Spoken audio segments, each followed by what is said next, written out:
Selamat malam teman-teman. Kita menganalisa lagi kemarin tanggal 19 sampai tanggal 23 Januari. Ya, dari sini ke sini ya. 23 Januari. Ini ternyata market itu langsung nge-break teman-teman. Ya, dari sini dia ada gap, kemudian terus naik. Nah, pada saat pagi teman-teman lakukan buy ya, karena ada dua skenario ya, tiga skenario, satu atau ngebreak ke atas atau ngebreak ke bawah. Ternyata gold itu langsung naik ke atas teman-teman. Nah, bagaimana prediksi untuk minggu depan? Minggu depan itu tanggal 26 sampai tanggal 30 sampai dengan tanggal 30 ya. Ini kita ganti daily-nya teman-teman bisa lihat semuanya candlenya hijau. Tanggal 30 ya sudah. Nah, ini 30. Oke, candle semua hijau. Kita balik ke time frame H1 1 jam. Oke, kita akan buat lagi garis zona atau support resisten. Kita hapus ya teman-teman yang ini. Ya, teman-teman bisa ulangi aja. Ini kemarin tidak jadi sideways. Kita akan prediksikan di minggu depan.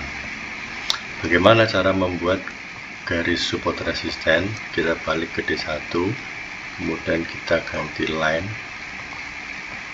Ternyata ini kita hapus ya, belum ada pergerakan atau pola N di garis line. Dia terus naik tanpa ada penurunan. Jadi apa yang kita akan lakukan? Kita akan turun ke time frame H4. Yang ini tetap saja, ini tetap D1, pakai biru, kita turun ke H4 untuk menentukan support dan resisten juga teman-teman. Ya, kita analisa yang kemarin di H4 itu ada naik turun. Ini zona kuat. Ya, di sini kemudian kita ganti candle, kita cari zonanya dulu teman-teman, supaya apa? Supaya ke depan kita bisa mengetahui pergerakan. Kalau H4 kita akan ganti warnanya ya, hijau, supaya membedakan antara D1 dengan H4. Kemudian di sini kuat, candle kita ganti. Oke, ambil yang ini aja.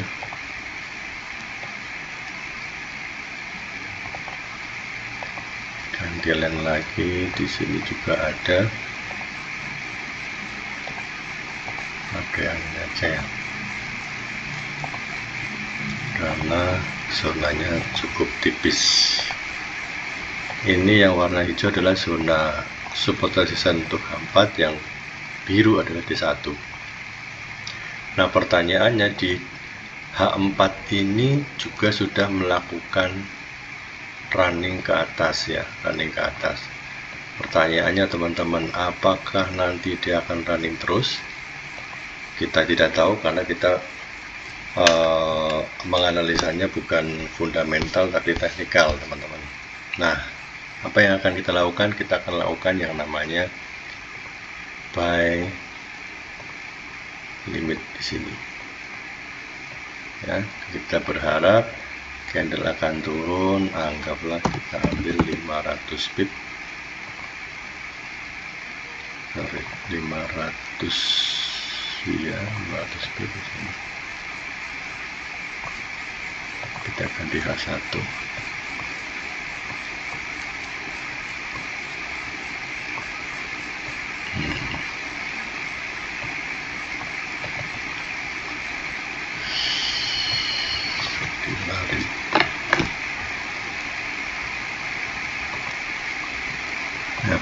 Oke, 5.500 pip. Oke, kita tunggu candle turun ke bawah teman-teman sebelum dia membuat support dan resisten lagi. Jadi seandainya dia turun, kita tunggu aja di sini teman-teman. Nah, kalau misalkan dia turun kemudian naik lagi, berarti kita profit ya, buy limit. Nah, kalau turun lagi, skenario nya apa? Skenario nya adalah seperti ini teman-teman. Sini kita TP, kemudian SL-nya di atas zona sedikit. Ya, tradingnya simple teman-teman. Harapannya nanti adalah dia akan turun. Ya, dia turun, kemudian dia naik. Harapannya seperti itu. Kalau kemudian ternyata dia turun ke sini, terus melakukan penurunan, kita tandain ya dengan sell, berarti pada saat turun kena buy limitnya, kena SL, kemudian sini sudah siap-siap sell stop ya. Plan untuk minggu kedua cukup simple. Kalau ternyata dia kemudian turun dan bermain di zona 4 ya, jadi kita melakukan stop SL di sini. Itu ya teman-teman. Jadi trading tidak usah dibuat pusing, yang penting RR-nya bagus. Dan kita tahu penempatan untuk zonanya kita entry. Ya, ini kalau terjadi sideways dari sini, kemudian dia naik,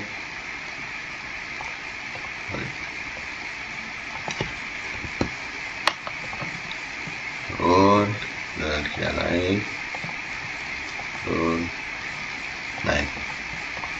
Kalau dia melakukan koreksi, karena di daily-nya itu masih terus naik, kemungkinan akan kuat naik juga. Kalau naik ternyata ya kita tunggu dia akan membentuk apa di H4 ya teman-teman. Ganti H4, kemudian ganti candlenya ke line, cari naik turun, naik turun. Nah, kita buat zonanya di sini teman-teman. Dia cukup simple. Jadi skenario nya adalah minggu depan, kita ulangi lagi, minggu depan kalau misalkan dia akan naik, kita cari dulu support resistnya dengan line untuk membuat zona seperti ini teman-teman. Tapi kalau dia turun, berarti dia akan bermain di zona ini dengan perbandingan berapa? 1:2 ya. Ini 1:2, risk rewardnya 1:2, 1:2. Kalau di sini 1:3 ya. Jadi SL nya yang penting di bawah zona kalau buy limit. Kalau dia tembus ke sini berarti sell stop ya, sampai sini langsung kita buy limit ya kan.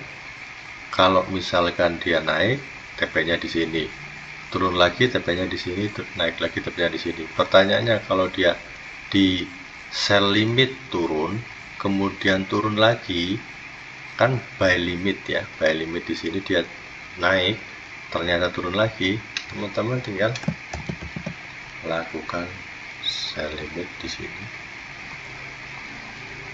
TP-nya di sini. Jadi risk rewardnya masih 1:5 ya. Metodenya sederhana. Kalau D1 nya ini ternyata masih belum membentuk zona, karena kalau kita ganti line dari sini dia terus tidak ada pergerakan naik atau turun, jadi dia naik ke atas terus. Makanya kita turunkan ke time frame 4 untuk mengetahui zona-zona yang kita tandai. Itu ya teman-teman, cukup sederhana. Mudah-mudahan bisa membantu pergerakan atau estimasi atau planning kita, entry gimana, dan risk rewardnya berapa yang akan kita ambil. Oke teman-teman, salam cuan selalu.